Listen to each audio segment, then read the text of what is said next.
Hello, laughing headliners, welcome back.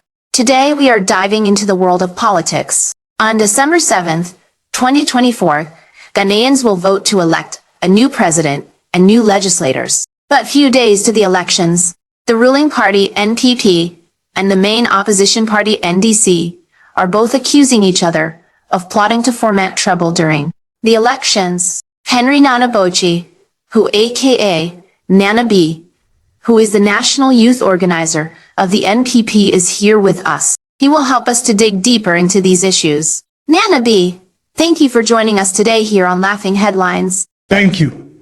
I look forward to enjoying my time here on the show. Okay, you definitely will. You've recently made some serious allegations against the NDC. Are you sure this isn't just a case of political paranoia? Absolutely not. These are well-documented plans we've uncovered. Our intelligence has provided detailed evidence linking the NDC to these vigilante activities, including their use of mobile money transactions to fund their operatives. Mobile money? Really? Wow. Isn't that a bit too obvious for such a covert operation? That's precisely why it's shocking. They seem to underestimate the vigilance of our intelligence network.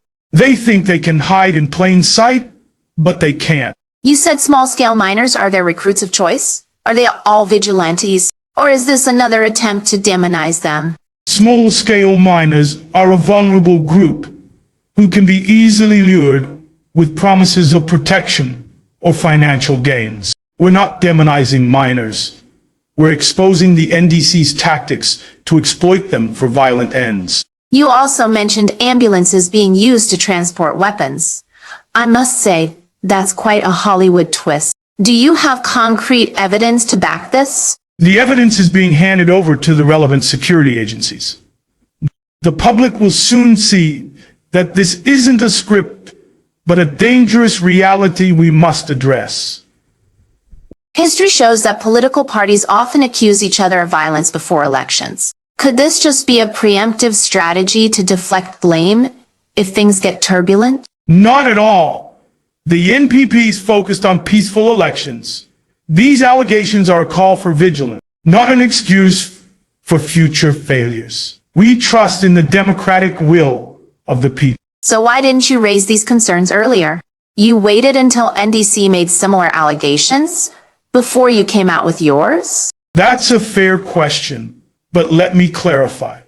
The NPP has always been vigilant about safeguarding our electoral process. Our decision to raise these concerns now is based on intelligence that has recently come to light. These aren't baseless accusations. We've spent time verifying the details before making them public. But the timing is hard to ignore. The NDC recently accused your party of similar tactics. An outsider, it looks like political tit for tat. How do you respond to that? There's a big difference between baseless propaganda and evidence-backed concerns. The NDC's allegations lack substance and are a desperate attempt to distract from their own plan. We didn't respond earlier because we wanted to gather credible proof before alerting the public. So, you're saying the NDC is projecting their own tactics onto you? Exactly. It's a classic strategy. Create confusion by accusing your opponent of what you're guilty of. But we're focused on exposing the truth, and we trust Ghanaians to see through the smokescreen. Critics might argue that all these back-and-forth accusations only create unnecessary tension ahead of the elections. Are you worried about that? What creates tension is silence in the face of wrongdoing.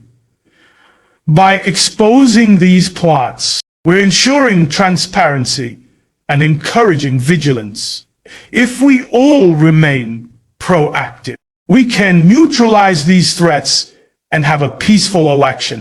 If you're so confident in the intelligence you've gathered, why not focus on working with the security agencies instead of making public accusations? We are working with them, but it's also our duty to inform Ghanaians about threats to their democracy. Transparency keeps everyone accountable, including the security forces.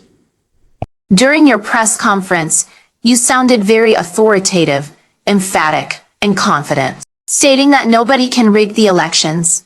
You even sent a strong caution to those planning to foment trouble, saying they should try and see, as if you were the one going to personally man the voting centers on the elections day. What gives you such confidence? Thank you for the question.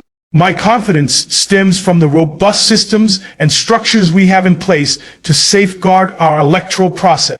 Ghana's democracy has matured significantly, and we have a vigilant security apparatus, an independent electoral commission, and an engaged citizenry. Any attempt to disrupt the elections will be met with the full force of the law. I believe strongly in the resilience of our institutions to protect the sanctity of the ballot. Are you suggesting that the NPP has mechanisms to counter any alleged plots or attempts to rig? It's not just about the NPP. It's about protecting our democracy. We are vigilant. We are prepared. And we are working closely with relevant stakeholders to ensure a peaceful, credible, and transparent election. Anyone who attempts to disrupt this process will face the consequences of their action. You seem to imply that there's no room for manipulation or chaos. What message do you have for those who feel elections in Ghana are still susceptible to malpractice? My message is simple. Ghana's electoral process is among the most transparent in Africa. While there may be isolated challenges, the days of widespread rigging or chaos are behind us. Let's all commit to upholding peace and focusing on issues that truly matter to Ghanaians. Nana B, as we conclude, it's important to emphasize that Ghana is the only country we have. Ghana is bigger than the NPP, the NDC, or any other political party. Elections should not be a reason for chaos or division. Ghanaians deserve better. They deserve peace.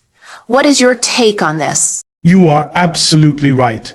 Ghana must come first, always. Political parties exist to serve the people and not to sow division or cause harm. As leaders, we have a responsibility to ensure that our actions promote unity, peace, and progress. Elections are just a means to choose leaders, not a battleground to destroy our country. I urge all political actors, supporters, and stakeholders to put Ghana first. Let's show the world once again that Ghana is the beacon of democracy in Africa. Peace is non-negotiable. Thank you for your time and for addressing these pressing issues. Thank you as well for the opportunity. Let's all work together to protect the peace and democracy we cherish in Ghana. And to our viewers, remember, Ghana is bigger than any political party.